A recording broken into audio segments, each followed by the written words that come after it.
Mayor LaBarre, Councilman, I appreciate the opportunity to come here and present and tell you about some of the great things that were happening at the school. I understand this used to be a custom that the director. I just want to make sure your microphone, is it on? Yes. Okay. Is that okay? That's right.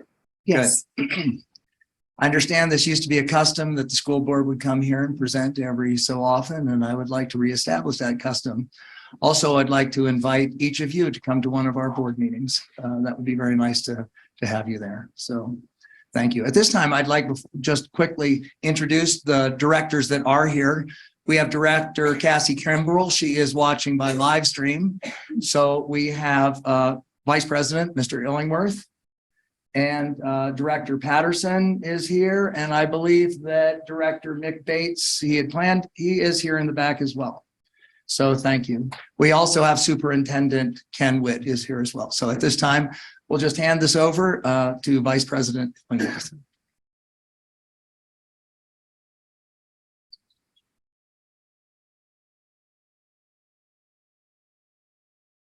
Okay, good evening, Mayor, members of the council. So I am Dave Illingworth. I am the Vice President of the Woodland Park School Board.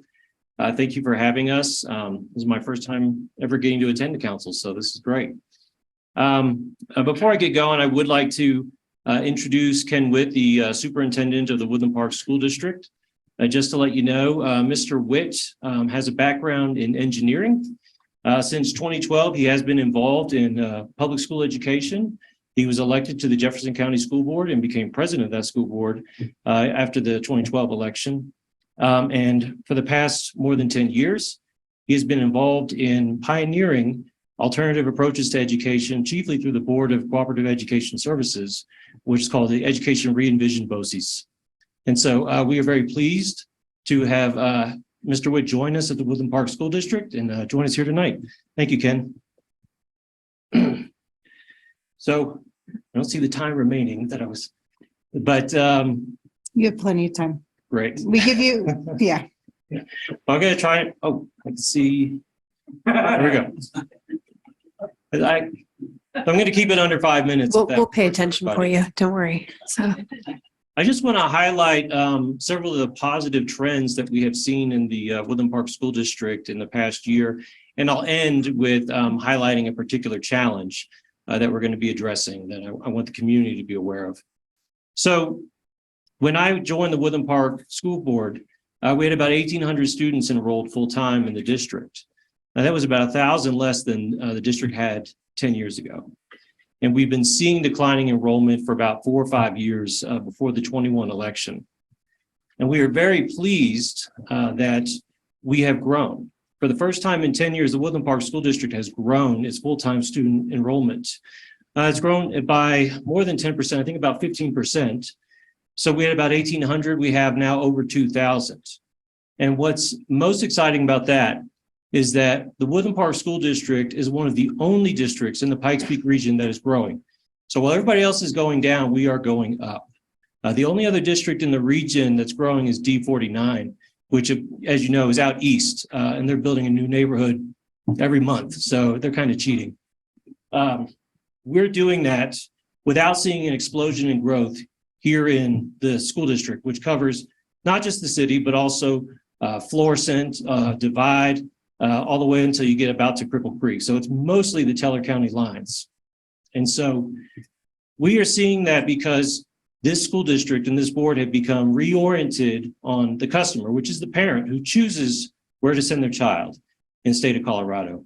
And that's been the law in Colorado for about 30 years now. And so one of the ways we did that was by chartering the Merit Academy, which had opened its doors the year before. And Merit Academy has seen explosive growth. They opened with about 180 full-time students, and next year they expect to have about 370 full-time students. So they've doubled in 2 years. And so they have brought children back into the Woodland Park School District. That is to the benefit of the entire district. That helps us make sure that we have the money necessary to maintain our facilities. That helps us make sure we have the money necessary, not just to keep our teachers employed, our other professionals employed, but to give them raises to account for the changes in the economy, especially as we see with inflation. And that's what we did last year. We gave the highest raise in the history of the Woodland Park School District to everybody who worked there. Now, it's not just about growth in numbers. At the Woodland Park School District, we are focused on growing academic performance. We are focused on making sure that the Woodland Park School District is offering the type of education, the type of learning environment, the type of culture that is worthy and to the credit of this entire community. So we are rededicating our resources to making sure that not only are we hiring and retaining the best teachers, that we are following the best curriculum, and we are absolutely focused on seeing objective academic performance improvements. That is the focus, and that is the relentless focus that this school board is implementing with Superintendent Witt. The other growth here, ladies and gentlemen, is for opportunities for our parents. It's very exciting that next year, what we're going to be doing is expanding pre-K. Pre-K is going to be available at every single one of our elementary schools at Summit, Columbine, and Gateway. Currently this year, it's only at Summit and Gateway. Last year was only at Gateway. Next year, anybody who wants to send their child to pre-K, and it's going to be a universal free pre-K, is going to have any one of our elementary schools to choose from. That's to the benefit of our entire community, with our parents out there in Florissant, who it's a difficult decision to send their kids all the way to Gateway or something like that. So that's going to improve the convenience and opportunities for our folks. In addition, next year, 6th grade will no longer just be at the middle school. 6th grade will be redistributed amongst our 3 elementary schools. That increases the choices and opportunities to our parents who may have a great deal of affection and fondness for a school like Columbine or Gateway that they've been used to for so long. So instead of it only being at one school, now it's going to be at 3 different elementaries. It's also at Merritt Academy. So next year, we're going to have 4 different schools where 6th grade is available. In addition to growing the places that you can send your child to school, we are focused on growing the actual services available to our families. So I want to talk about the fact that next year, the Woodland Park School District will be participating in the free meals program that was passed by the voters of this state last year. And let me explain how that works for everybody. You show up, you want a meal, you get a meal. End of story. No parent is ever billed. At the end of the day, the state reimburses the school district for the number of meals that have been served for our children. So it's a very simple program. We're very excited. And that's another example of how we are improving the services available to our families, which is important because we are competing with those districts down in Colorado Springs for families. This is a choice state. We've got to be able to offer the very best so that families up here send their kids here where their tax dollars are being collected. Also, ladies and gentlemen, let me talk about bus service. So next year, all of our schools will be available by bus.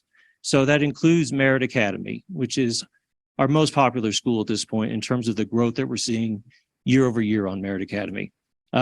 We're doing that without any additional cost to the district, to the people of this district. We're not even having to change bus routes because Merritt Academy is housed in the building with the middle school and the buses already go there. So we're just making sure that we are increasing the services available to our families. So if you want to send your kids to Merritt Academy, now you're going to be able to do that on the bus. And that's a good thing for everybody because we don't want to have happen that we have a school that is sort of, let's say, priced out for some of our community members. We want our parents to have the same choices wherever they want to send their kids. They're not going to say, well, if I want to send my kid here, I don't have the same ability to get my kid there, or my kid doesn't get the same opportunities there. We're about making sure that all of our kids are treated equally and fairly. One other thing that we are focused on doing that we hope to be able to achieve before next year is also increasing bus transportation so that, let's say you live in the Summit area, but you have a child who's going to the middle school down there. Maybe you want your younger child to go to Columbine instead of having to go to 2 different schools. You want to go to a school that's closer? We're hoping and we're optimistic that we'll be able to offer bus service so that any member of our community will be able to put their kid on a bus and go to any school in our community, not just the one that's closest geographically to where they're living. And I think that's going to be an exciting way to make sure that we're increasing school choice for our community members. So I'm not sure how much time I have left, but That's really highlighting the positive trends that we've been seeing here, the way that we are improving the growth. I think everybody in this community should be proud of the way the school district has grown. While other school districts are unfortunately looking at cutbacks or looking at layoffs, we have not had that challenge. More student means that our budget remains healthy, which means that our community remains healthy. So I want to end with talking about a challenge, and that's security. All of you are aware of the tragic and terrible things that have been happening with school shootings all over our nation. Recently, we had one up in Denver. And you've probably seen in the newspapers that as a result of that, the Denver School Board decided that suddenly they like cops after all. They had passed a resolution that we don't want police officers, school resource officers. They didn't want them in their schools. And then after somebody gets shot, they decide maybe they do. Now, at the Woodland Park School Board, we love cops. We love our law enforcement. As many of you know, I am a prosecutor for the 4th Judicial District Attorney's Office. I was just doing a trial last week for attempted murder. Good news, the jury got the right verdict on that one. I am also the son of a police officer. My father was a Houston police officer for about 35 years. My brother is a Dallas police officer. I believe that our law enforcement is something that is sacred to this community. I believe they are essential to maintaining our safety and maintaining our way of life. So I would just want all of our law enforcement partners in our community to know that unlike Denver, we would be very pleased if we could have a police officer in every one of our schools, making sure that our most vulnerable, our most precious treasures are protected to the best of our ability. However, this is the security challenge. It is unfortunate, but it is reality that the Woodland Park School Board could not just simply pass a resolution and say we're going to have an SRO in every one of our schools. It's not a budget problem because we would gladly pay the money for that. It's not a conflict with our sheriff or our chief of police. They do a wonderful job. We're proud for any support they're able to lend us, and we're happy to work with them in a cooperative fashion. And I think I don't just speak for the school board. I think I speak for the sheriff and the chief of police that we're also of the same mind on this, that we would love to be partners in this. But the problem simply is this. We do not have enough police officers, whether through the Woodland Park Police Department or the Teller County Sheriff's Office, to host an officer in about a full-time capacity at all 6 of our schools, or to have one at all of our events. And so I want the community to recognize that when we don't have a police officer stationed at every school, it doesn't mean that we don't want them there. It doesn't mean that we don't love our police officers and love the sacrifice they make to protect us. We would love to have them there. It's simply a matter that we at the Woodland Park School District are facing the same challenges that the sheriff and the police department are facing in terms of getting enough police officers to be as many places as we'd like them to be. So we cannot just simply pass a resolution to that effect. That's a luxury that Denver has. That's a luxury that they casually tossed aside, and it's a luxury that they are now scrambling to fix once they see the real bloodshed that happens. So I just want the community to understand that challenge, but to also understand that the school district and the school board are laser focused on making sure that our most precious treasures are children, especially our children at our elementary schools that parents entrust to us every day.